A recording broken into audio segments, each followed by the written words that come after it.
आज का हमारा टॉपिक है टाइप्स ऑफ क्रोमोसोम। जो क्रोमोसोम्स होते हैं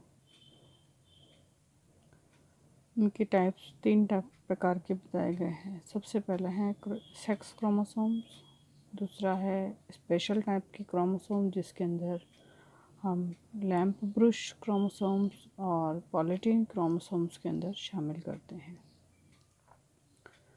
जो फर्स्ट टाइप है सेक्स क्रोमोसोम्स, इसको सबसे पहले जो किंग है उसको 1891 में इसको पोरफायरिन एपरेटस कीट के जो स्पर्म्स होते हैं उसमें एक्स पिंड के अंदर इसको डिटरमाइट किया था। उसको सबसे पहले इसके अंदर देखा था।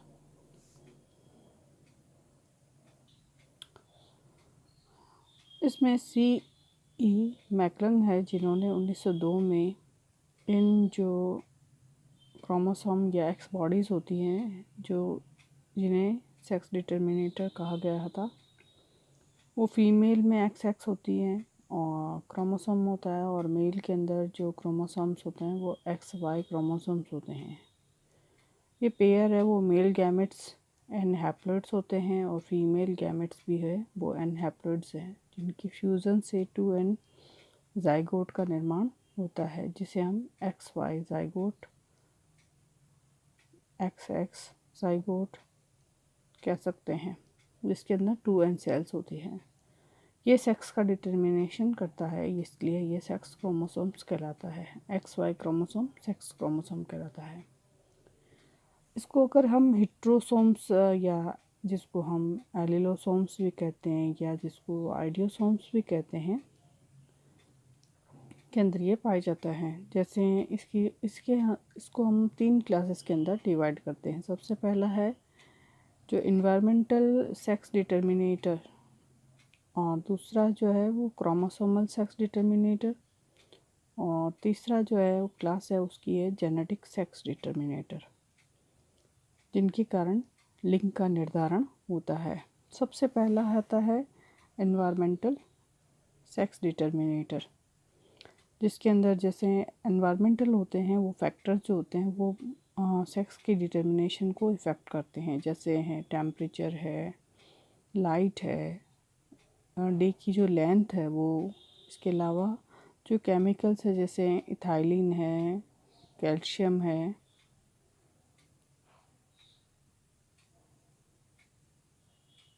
जैसे मैग्नीशियम है, और हार्मोन्स है। और इसके अलावा जिब्रेलिन हार्मोन जो होता है वो भी सेक्स डिटर्मिनेशन को इफ़ेक्ट करता है। इसके एग्जांपल देखें तो जैसे इक्विसिटम जो है उस प्लांट के अंदर जो फेवरेबल कंडीशन होती है उसके अंदर जो फीमेल कैरेक्टर्स तो वो इसको डिपेंड करता है, और अनफेवरेबल कंडीशन जो होती है वो उस अनफेवरेबल कंडीशंस के अंदर वो मेल प्लांट के अंदर हमें प्राप्त होता है। दूसरा पार्ट देखिए तो हम क्रोमोसोम्स की जो है वो सेक्स डिटर्मिनेशन किस किस के द्वारा होता है। जैसे डिटर्मिनेशन जो फीमेल होती है वो XX उसके अंदर गैमेट्स पाए जाते हैं, XX क्रोमोसोम्स पाए जाते हैं, और मेल होता है उसके अंदर XY क्रोमोसोम्स पाए जाते हैं। उसके एग्जांपल है जैसे कोक्सीनिया है, मैंड्रियम है, मेलेंड्रम है, डाइशियस है ये, और होमो सेपियंस है। इसके अंदर जो है वो मेल क्रोमोसोम जो होता है वो हेट्रोगैमेट्स होता है, यानी कि एक X और दूसरा उसके अंदर Y, इसलिए उसको मेल गैमेट्स को हेट्रोगैमेट्स कहते हैं। ये सेक्स डिटर्मिनेशन का काम करता है। इसी तरह यहाँ पर जो हम अगर अगला उदाहरण देखें तो वो है मेलेंड्रम में एक्स की जो आप एक्स क्रोमोसोम और वाई क्रोमोसोम्स की अगर स्ट्रक्चर देखें तो मेलेंड्रम में एक्स क्रोमोसोम जो होता है वो छोटा होता है और वाई क्रोमोसोम जो होता है वो लंबा होता है। उसके अंदर डिफरेंट टाइप के सेगमेंट्स पाए जाते हैं। जैसे जो सेगमेंट है डायग्राम में देखें तो सेगमेंट 1 है, ये जो सेगमेंट 1 है ये जो इसके अंदर जो जीन प्रेजेंट होता है वो फीमेल का है, वो निरोधन करता है। फीमेल लेस सुपीरियर सप्रेसर स्त्रीत्व का निरोधक करने वाला सेगमेंट फर्स्ट होता है। दूसरा जो सेगमेंट होता है वो डिलेशन होता है, और जिसके अंदर जो हर्माफ्रोडाइट्स जो होते हैं वो हर्माफ्रोडाइट्स इसके अंदर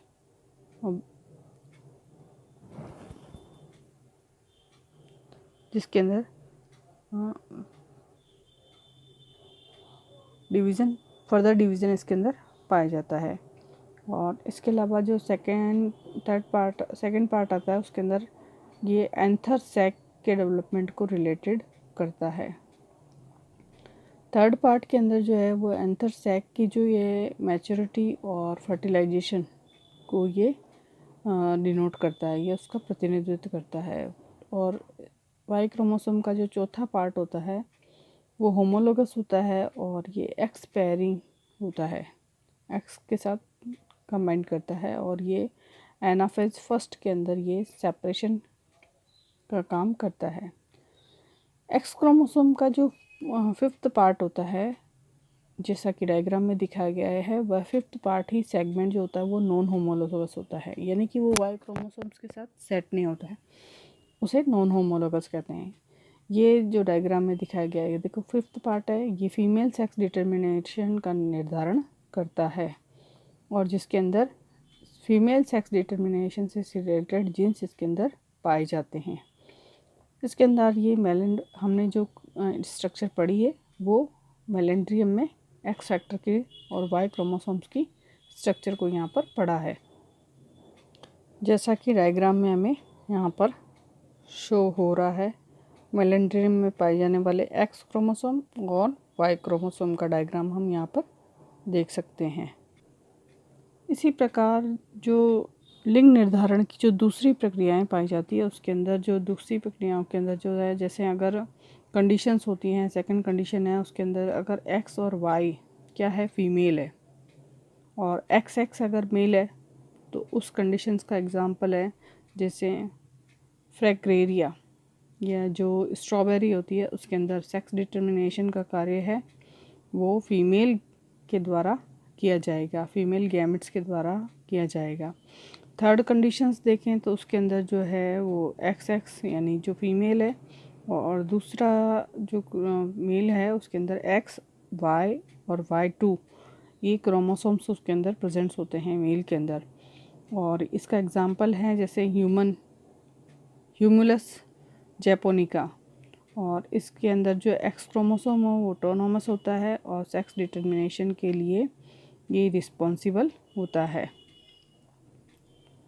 और थर्ड कंडीशंस देखें, फोर्थ कंडीशन तो जिसके अंदर एक्स एक्स है जो फीमेल है, और एक्स जीरो होता है वो मेल क्रोमोसोम को शो करता है, और इसका एग्जांपल जो है वो वेलिसनेरिया है। स्पाइरलिस जिसके अंदर जो सेक्स डिटर्मिनेशन का काम किया जाएगा वो X0 के द्वारा किया जाएगा, लिंग का निर्धारण X0 के द्वारा किया जाएगा।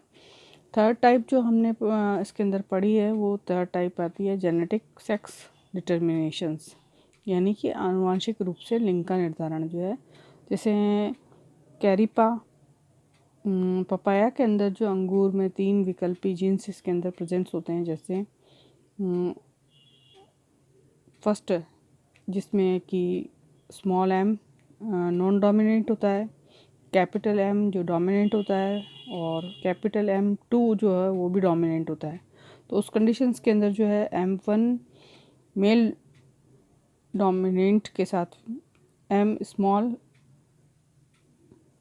रिसेसिव जो होता है वो प्रेजेंट्स होने पर ये मेल को रिप्रेजेंट करेगा। M2 अगर कैपिटल है ये डोमिनेंट है, और M इसके साथ स्मॉल m ये रिसेसिव है, तो ऐसा जो है वो उभयलिंगी को डोमिनेंट करेगा, प्रेजेंट्स करेगा। इसी तरह M1 capital M1 M2 M2 M2 ये जो है वो जो जेनेटिक्स है वो लिथलिकल यानी घातक प्रकार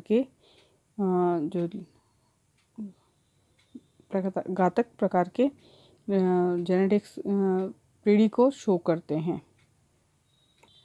इसी तरह जो हमने देखा था कि जो हमने स्पेशल टाइप के जो क्रोमोसोम्स पढ़े थे, उस स्पेशल टाइप के अंदर क्रोमोसोम्स के अंदर जो है वो यूकैरियोटिक सेल्स, जहाँ के अंदर आरएनए जो है वो सिंथेसिस या इंक्रीज होता है। आरएनए जब सिंथेसिस के अंदर इंक्रीज होता है, तब ये साइटोप्लाज्म और न्यूक्लियोप्लाज्म का जो है इसके कारण वॉल्यूम जो होता है यानी आयतन जो है वो बढ़ जाता है। और इसकी जो खोज की थी कि वो 1892 में रुकर्ट के द्वारा की गई थी।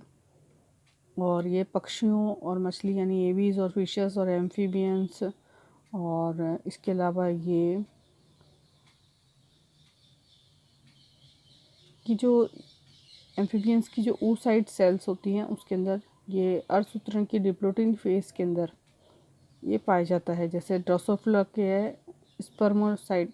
स्पर्मलाइट्स के अंदर इसको हम आइडेंटिफाई करते हैं। इसकी जो मॉर्फोलॉजिकल कंडीशंस देखें या उसकी जो कार्य की देखें तो यहाँ पर इस तरह ये हमें डायग्राम में शो होते हैं। लैम्प्रुश लूप के फॉर्म में हमें दिखाई देते हैं, जैसा कि डायग्राम में शो है। ये लूप के फॉर्म में यहाँ पर हमें दिखाई दे रहे हैं। इस प्रकार अगर हम लैम्प्रुश की मॉर्फोलॉजी और उसके फंक्शंस को देखें, जो लैम्प्रुश की जो मॉर्फोलॉजीज होती है, ये लैम्प्रुश के जो क्रोमोसोम्स होते हैं वो उसकी जो मेन एक्सिस होती है उसमें अंदर 2 क्रोमेटिड डायग्राम के अंदर हमें दिखाई दे रहे हैं, और जिनके अंदर जो क्रोमोमियर्स होते हैं वो प्रेजेंट होते हैं, और जिन पर जो पेयर्स होते हैं उस पेयर्स के अंदर लैटरल लूप्स इसके अंदर प्रेजेंट्स होते हैं, लूप्स प्रेजेंट्स होते हैं। और एक क्रोमोसोम में लगभग 1 से लेकर 9 लूप्स इसके अंदर प्रेजेंट्स होते हैं। इस तरह हमें यहाँ पर डायग्राम में ये लूप्स दिखाई दे रहे हैं। इस प्रकार ये स्ट्रक्चर हमें यहाँ देखने को मिलती है। तो जो लेटरल लूप्स निकलते हैं, जैसे एक क्रोमोसोम से लगभग 1 से लेकर 9 लूप्स तक इसके अंदर निकलते हैं, इस कारण ये लैम्प्रुश कहलाते हैं। इसकी जो मेन एक्सिस होती है वो डबल स्टैंडर्ड डीएनए की बनी होती है, और लूप के अंदर जो है आरएनए और प्रोटीन इसके अंदर प्रेजेंट्स होते हैं, और ये मैट्रिक्स में जो एम्बेडेड होते हैं, सेल की मैट्रिक्स के अंदर एम्बेडेड होते हैं। और सेल की जो डिप्लोटिन स्टेज होती है उसके अंदर ये अधिकतम संख्या के अंदर पाए जाते हैं। इसी प्रकार जो लूप्स में मैसेंजर आरएनए का सिंथेसिस होता है, और जिसके अंदर जिससे ये एम्ब्रियो डेवलपमेंट के समय प्रोटीन इसके अंदर सिंथेसिस हो सके। क्रोमोसोम्स पाए जाते हैं उसको हम सेकंड टाइप के जो क्रोमोसोम होते हैं उन्हें हम पॉलीटीन क्रोमोसोम कहते हैं। पॉलीटीन क्रोमोसोम्स जो होते हैं उन्हें गैंट क्रोमोसोम्स भी कहते हैं। ये डिप्टेरियन लार्वास के अंदर और की सैलाइवरी ग्लैंड्स के अंदर ये प्रेजेंट्स होते हैं। इसी तरह यहाँ जो है ये एनिमल्स की जो इंटेस्टाइन है या एपिथेलियम सेल्स की जो फैट बॉडीज़ होती हैं या मेलपिगियन जो ट्यूब्यूल्स होते हैं उसके अंदर ये पाए जाते हैं। लैम्प्रुश जो लैम्प्रुश की हैं ड्रोसोफिला के अंदर प्लॉटिनियन क्रोमेटोम, इसमें अंदर लैम्प्रुश का डायग्राम हमें आसानी से देखने को मिल सकता है। और इसकी स्ट्रक्चर इस तरह होती है, इसके अंदर 2-2 क्रोमोसोम्स के सेट्स होते हैं, और इस तरह ये 4 आर्म्स का निर्माण करते हैं, और इसका एक हेड जो है वो एक्स क्रोमोसोम का डिटर्मिनेशन करता है। और इसके अंदर जो आर्म्स 4 होती है, वो आर्म्स 4 जो होती है वो छोटे से एक डॉट के रूप में पाई जाती है, जिससे कि वाई क्रोमोसोम्स भी कहते हैं। इस प्रकार 1881 में E.G. जो बाल्बियानी थे उन्होंने इसे सार्कोनोमस जो लार्वा होता है उसकी सैलाइवरी ग्लैंड्स के अंदर इसको सबसे पहले खोजा था, और ये सेल डिवीज़न की जो इंटरफेस अवस्था है उसके अंदर इसको देखा जा सकता है। और ये सोमेटिक सेल्स के अंदर सैलाइवरी ग्लैंड की सोमेटिक सेल्स जो एकाइक कोशिकाएं होती है उसके अंदर ये प्रेजेंट्स होता है। उसकी मॉर्फोलॉजी और इसकी फंक्शंस को देखें तो जो क्रोमेटिन के अंदर ये डुप्लीकेशन से इसका जो निर्माण होता है वो क्रोमेटिड की डुप्लीकेशन से इनका निर्माण हो जाता है, और ये 2 प्रकार के इसके अंदर बैंड्स पाए जाते हैं। हमने जैसा कि डायग्राम में देखा है और जैसा डार्क बैंड्स हैं तो उनको हम यहाँ पर हेट्रोक्रोमेटिन कहते हैं। इन डार्क बैंड्स के अंदर जो है आरएनए और डीएनए जो होता है बहुत अधिक मात्रा में, आरएनए कम होता है और डीएनए बहुत अधिक मात्रा में होता है। ये डीएनए इसके अंदर जो कॉइल होता है और कंडेंस्ड होता है, और इस प्रकार के जो बैंड्स होते हैं उसके अंदर क्रोमियर्स प्रेजेंट्स होते हैं, और ये पॉलीजेनिक एरियाज इसके अंदर इनके अंदर प्रेजेंट्स होते हैं। इसके अलावा जो इसके अंदर दूसरे प्रकार के जो क्रोमोसोम्स के अंदर लाइट बैंड्स हमें दिखाई देते हैं, जिसे लाइट इंटरनल बैंड्स कहते हैं। इन्हें लाइट इंटरनल बैंड्स को हम यूं क्रोमेटिड भी कहते हैं, जिसके अंदर आरएनए की मात्रा अधिक होती है और डीएनए कम प्रेजेंट्स होता है। ये जो हैं वो पैरेलल डीएनए के अकॉर्डिंग होते हैं और ये रिंग फॉर्म में प्रेजेंट होते हैं और पफ या स्वेलिंग या बाल्ब यानी रिंग्स का फॉर्मेशन करते हैं, और ये जिन की एक्सप्रेशन के अंदर मदद करते हैं। और इसके अलावा ये मैसेंजर आरएनए की सिंथेसिस की भी साइट होती है, जहाँ पर ये नॉन कॉलिंग पार्ट जो होता है वो एक्टिव होकर ट्रांसक्रिप्शन का काम करता है। इसी प्रकार यहाँ पे जो है वो पॉलीटीन हमें क्रोमोसोम्स डायग्राम के अंदर दिखाई दे रहा है, जिसके अंदर 5 लॉन्ग और एक स्मॉल स्टैंड या आर्म्स इसके अंदर प्रेजेंट होती हैं। सेंट्रोमियर से जो निकलती है, क्रोमोसेंट्रिस से निकलती है आर्म्स, 2 आर्म्स देखिए डायग्राम में दिखाई जा रही है, 2 है, सेकंड 2 है। इसी प्रकार आर्म्स एक एक्स आर्म है, दूसरी है 4th आर्म्स जो है, जो कि मेल क्रोमोसोम की वाई क्रोमोसोम्स के रूप में प्रेजेंट करती है, जिसके अंदर आर्म्स के रूप में ये शो नहीं होता। और तीसरी क्रोमोसोम्स की जो है 3rd क्रोमोसोम्स की जो आर्म्स होती है वो भी 2 होती है। इस प्रकार ये डायग्राम में हमें स्ट्रक्चर्स ऑफ क्रोमोसोम्स या टाइप्स ऑफ क्रोमोसोम्स यहाँ पर कंप्लीट होता है।